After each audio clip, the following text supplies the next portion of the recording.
What's up, everybody? Jordan Stewart here from Vover. Thanks so much for tapping into the Vover original show. Just a reminder that if you want to drop your opinions about the episode or respond to the host and guests with your voice, go and download the Vover app wherever you get your apps. Vover, voice over everything. Enjoyed the show. It's time to level up with Dr. Mondo. Vover. What is good, everyone? Welcome to another episode of the Level Up Podcast with Dr. Mondo. I'm your host, CEO and founder of Cheat Code Foundation, mental health therapist to elite level athletes. And today's guest is someone that, as all of our guests on here have shared, she's gone through some journeys in her life where there was some struggles. She'll share about those here today. And again, the carrot that we dangle is success, because we all want to be successful in some form of our life, whatever it is that we're called to do. Lauren Sesselmann is our guest today. She's been called to do a lot of things. And so this is a short form podcast. I don't have time to name all of the things that she's currently doing. Let me just say, she's making her mark. Let's also put some context into it. She's a Leo, which say less, right? Like, we know Leos like to do a lot of things, right? I wouldn't know personally, but that's what I've heard. And no, we are not crazy. I'll also add that. Lauren Sesselmann is a professional football player, soccer here in the U.S. She's also, she was a member of Team Canada that won the bronze, I believe. Is that right? Did they win the bronze? I'm looking at her now. She'll let us know. She is also venturing into mentorship and also in the world of the sports agent world. So she'll talk to us about that. She's really passionate about mentoring the other girls in the game of soccer. And everything she does, everything she touches has that purpose in it. And she also has a lot of other ventures she could tell you about because she's an entrepreneur. She's constantly creating. She's our guest here today. Lauren, thank you for joining us. Thank you for having me. I'm so excited to be here. Yeah, I tell people a little bit more before we start tell more, because I mean, I know we're joking here a little bit, but this is serious. Like, you are doing a lot of different outside the box, creative, innovative things with your career. Tell people more about what's been going on. Yeah, so I played pro for about 12 years. I don't know if that ages me, but I'm young at heart. And so I had the best time playing football. It was best career, so many amazing memories. And now I'm transitioning into the next phase of life, which is very scary as an athlete. And we can touch more upon that later about what I've gone through. But now I finally feel like I found my purpose and my why in life. And basically it's helping these next generation of superstars that are up and coming. You know, I grew up in Green Bay, Wisconsin. I played for Canada through my father. He grew up in Canada. I was born there. And now I get to help these players. I didn't have a mentor growing up. So that was something that I was always passionate about. You know, I learned things the hard way. And now I can use my experiences and things like that nature to help these next players that are coming up, kind of help them with the whole journey, right? The whole mental side of the game, the whole branding side of it. It's like a whole new world for these players, and they kind of are so lost and they don't know where to go. So now I get to be able to mentor them and advise them and help them, you know, with the mentorship company that we have through Wheels Train Sports that we started, connecting with footballers around the world of all age groups. And then now venturing into this whole sports agent world, just making sure that these female footballers are well taken care of, and someone's always looking out for them, I think is very, very important. It's amazing, all the things that you're doing. But it's also not surprising, because of who you are. The more I get to know you, like, none of this is surprising. I know that this is going to only continue for you, the success, the ventures. But the other thing that's not surprising about it is the fact that, you know, you've touched on what so many touch on. I've experienced it, and all the guests really seem to have, for the most part, as well, which is this moment of finding your purpose and your calling and your why, and then organizing a life that's driven behind that becomes not only easy and blissful and fun, but it just everything starts to fall in alignment. It also, what I find interesting is so often the why is connected to pain. And there must have been times, I'm imagining, without knowing, we'll get into it now, where the lack of mentorship for you, or the lack of having what it is that you're seeking to give others now as your purpose, where that impacted you in a way that created struggle or pain. And I wonder if that's true. I mean, yeah, I think if you see like how it is on the male side, right? They have a team of people that are always looking out for them, right? In the female space, it's completely opposite of that. Maybe some of the higher, bigger players do have, or thankfully have that, but as a player kind of going through the process, you feel so alone, right? You know, it's a team sport, but you are in your competitive mind frame, like alone all the time, right? And just trying to get there, and always taking so many steps back. And you feel like kind of no one's in your corner, right? So you're always looking out for yourself.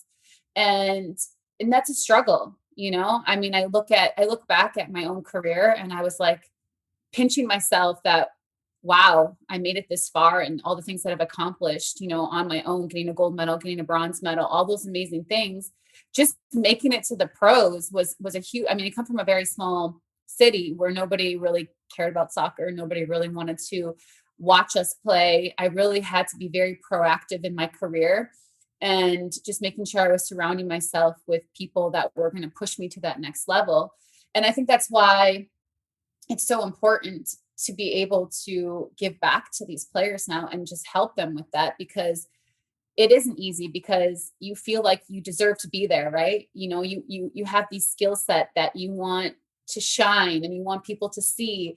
And so you're making all these little leeways here by yourself, and you're like, okay, like I got this far, but it's not where I want to be. And then it's like you get cut, or an injury, or someone says they don't really view you as a great player and they don't want to see you, or they don't recruit within Wisconsin. I had that before. Or I had one coach told me I was good at nothing, or you just had nobody was basically on your side. Right. So what I had to do, and the mental state I had to be in to accomplish what I did, is why it's so important for me to be echoing those things to this younger generation, because I feel like more so now there is more in the women's game than there used to be when I was growing up playing. But now it's just so important. Like, you know, so many kids are struggling. They're struggling with the confidence, the mental side of the game, which is 99.9% of it. Females just don't get any love, and they don't get any support. And so that's why me, alongside a lot of other female footballers, are trying to change that, especially with the equal pay as well. You know, the struggle just to make ends meet was a huge thing. And then just kind of bouncing around from team to team, you know, never finding your place and that's why a lot of these female footballers, you know, quit before they even get a chance to prove themselves. And I just want to change that narrative. So needed. I mean, to hear about your experience, and I want maybe for you to share more, like you laid out the variables really well that women, and I don't think a lot of people, I didn't realize it until doing some work with some women's players, to really understand what it is that's like. And you went through it firsthand. For you, what were some of those dark moments like? Was it struggling at times with questioning your worth, or questioning belief in yourself?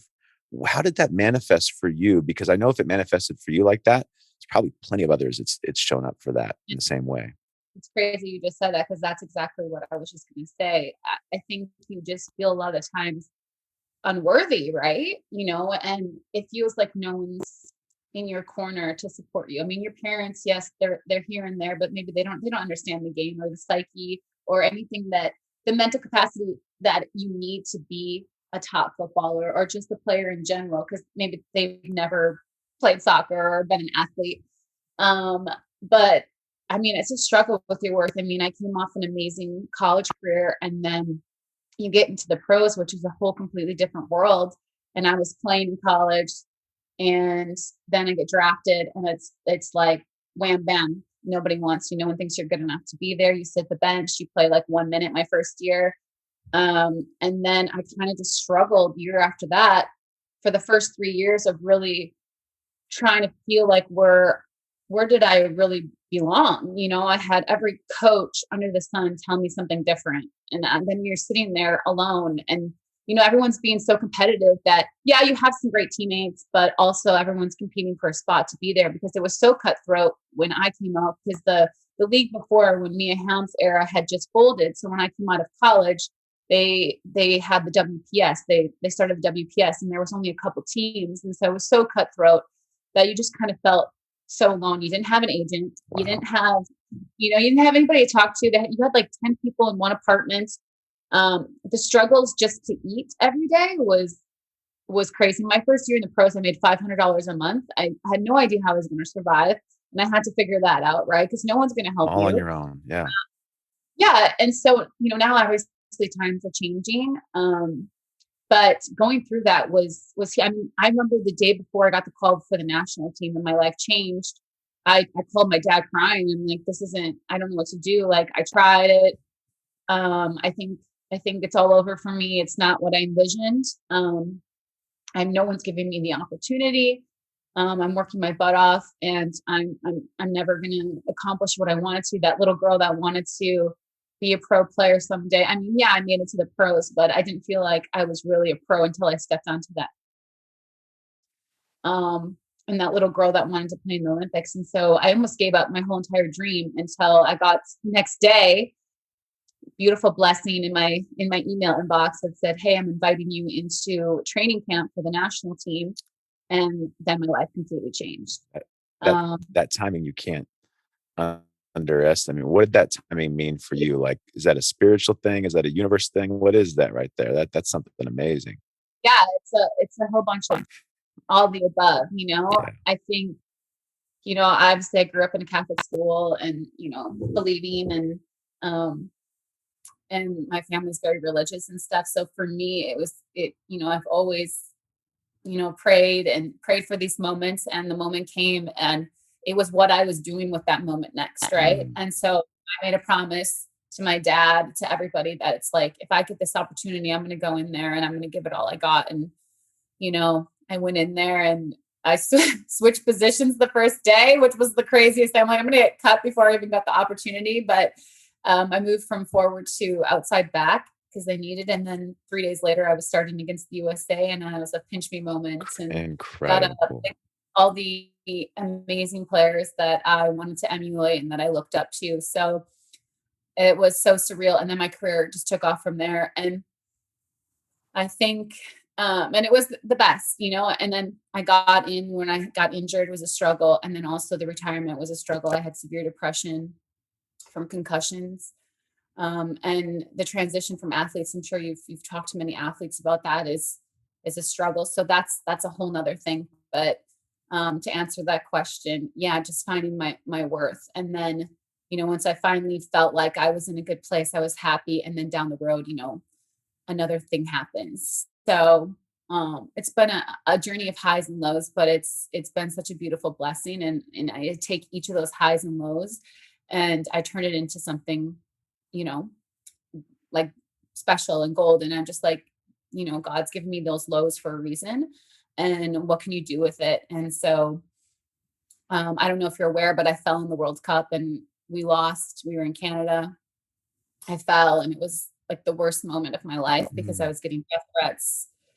People wanted to beat me up on the streets, all over a football game. And it's like, as a center back, you're like the last, form of defense, and everything gets blamed on you. You're the scapegoat. And then that turned into huge, big thing for me. You had just worked your way highly from traumatic. Yeah. Yeah. Huge injury, to come back to play in the World Cup. That was in itself was a crazy year. But worked my butt off to get there. And I came off an incredible Olympics. So you're at your all-time high, and then you go to the all-time low, and it's just like, gosh, you can't catch a break, So, and how did you, Lauren, work through that? Did you talk? Were you talking with someone? Were you doing therapy? When you have such a big traumatic moment like that, and I do know from not only studying the brain and the body, but working with athletes, that not only is that traumatic, but the trauma of embarrassment is something that athletes go through that is never coached up or taught. And the body holds on to that embarrassment and rejection. And then it creates fear around that, which prohibits oftentimes many people from entering in a similar environment where they perceive that to exist. And it can really it can really derail a lot of elements of life until it's really healed. And so were you able to engage in some support around that?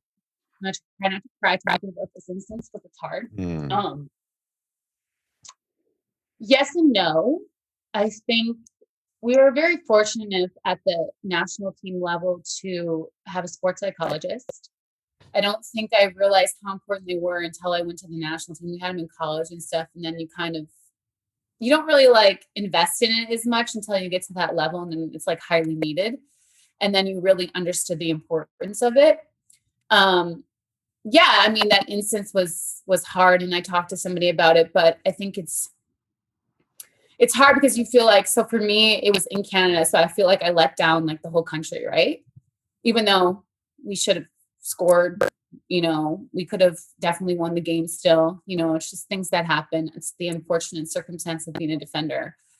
We should have been playing on turf, not playing on turf, but that's beside the point. The moment happened for a reason to me.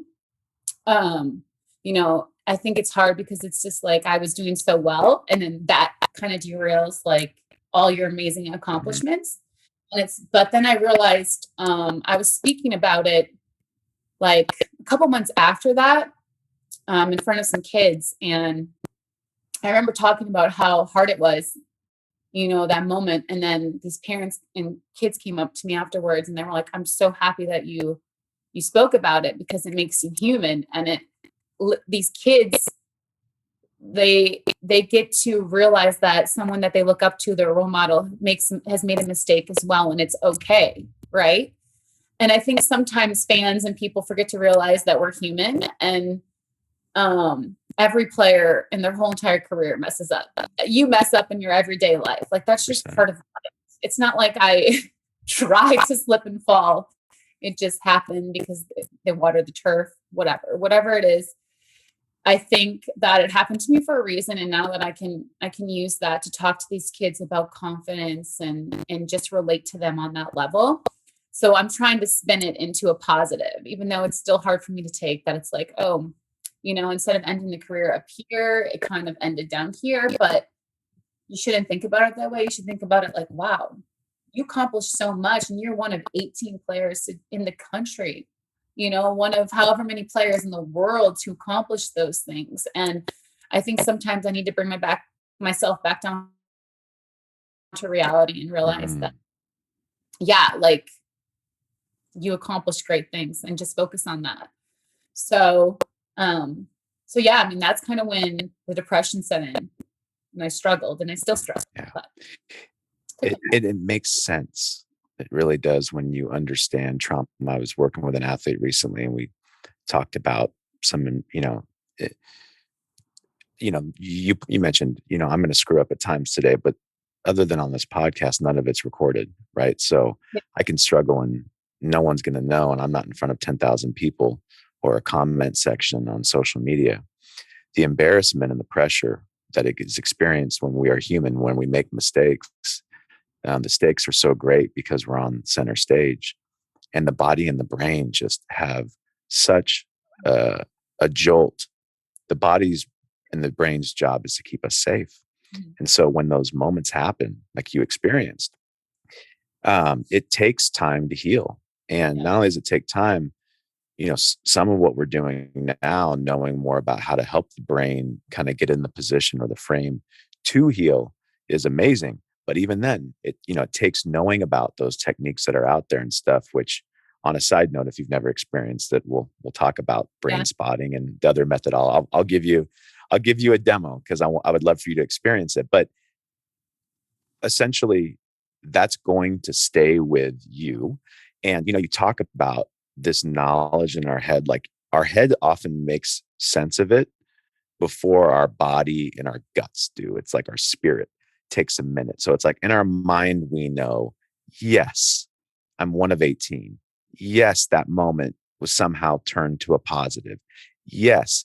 And yet, when I think about it, I notice the emotion still comes up. Mhm. And that's just because often it takes a little bit more of that healing of the emotion in order for the truth in our mind to take root in our gut, where it's like, I know that I know it happened for a reason and it sucked, but it's no longer something that I could feel. And so I think it's just amazing. And I appreciate you sharing about your feelings on that, because there are a lot of people, athletes, of course, but people that feel like they understand why something happened that they didn't love, that was traumatic, but it hasn't yet taken root Mhm. in their gut. Like they just know it to be true. And that's because healing is still happening. Mhm. It's Definitely. just, yeah, it makes sense. What I love about your story is that everything that you've struggled with, it's like and I'm curious, and maybe this is probably where we'll end. Everywhere that you've struggled, you seem adamant about leaving the world better than you found it in those areas. Yeah. Where does that come from? Is that a faith thing? Is that just a personal element of who you are? Because you're doing that, Lauren. Like you're taking the areas where you didn't have the support in the women's game, and you're saying, I'm going to leave it better than I found it. We're going to fill those gaps in. We're going to do better. Where does that come from? Because it would be easy just to say, forget it. I'll move on and worry about myself. I think it's definitely how I was raised. I was raised in the Midwest with great values and morals, and my parents always raised me just to treat others with respect and to just work very, very hard. And so everything that I've accomplished in life, I've went out and I got it myself. And I think that's just what I want to teach our next generation. So I owe a lot to my family, and also it's just, yeah, I mean, definitely faith as well. um just growing up, having parents that always believed in me, in that just kind of rubbed off on me, and just be like believing in myself. Yeah, everyone has moments of doubt, but in the end, what you put forth and the effort you put forth in reciting positive affirmations every day that you're going to go kick its butt, I think has really helped me as a professional athlete and just as a human in general. And that's why I'm taking those learnings and everything that, like, I brought to the table as a youngster and now, and trying to echo that with these younger players up and coming. Because I think it's so important. I think it's so important to have a good head on your shoulders. It's so important to be always gracious and grateful for any opportunity that comes along your way, even if it's not the opportunity that you want at that moment. It's a stepping stone and it's a learning experience. And I think sometimes we get so wrapped up into always wanting to be the best at everything that we forget how important those steps are. You know, That's so good. Yeah. yeah, I mean, for me, like throughout the journey, it wasn't easy, but I learned along the way, and each stepping stone got me to a place of greatness. And I think it's so important for these youngsters to know that yeah, you may not start off on the best team, you may not get the contract that you want, but if you're willing to work for it, to be grateful for it, and just to put forth I remember our coach, he was Carly Lloyd's close mentor. He's kind of the one that changed it for me before John Herdman, my national team coach, came into the picture and basically pulled me aside. And I was maybe not always the best player, but I was always one of the hardest working. And that got rewarded, right?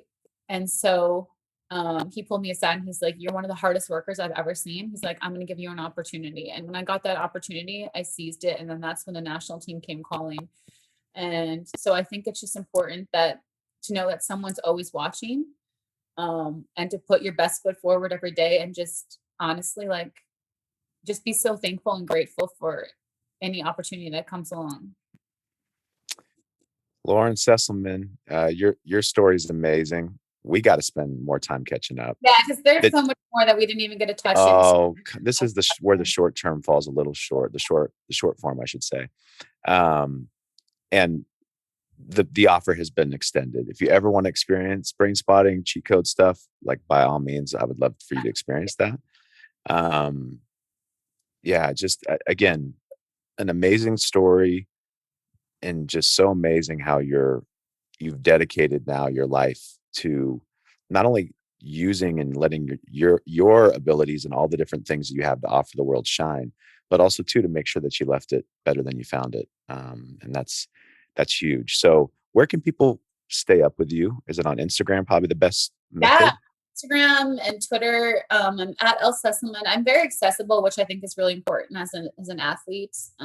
So when fans message me and stuff, I try to message them back the best I can. I think that's really important. Just sharing a lot of things on those platforms. A lot of people have reached out to me, and I'm grateful to all the fans that are listening. So I am available. So at Sesselmann is where you can find me. That's Sesselmann. You got it. Good work.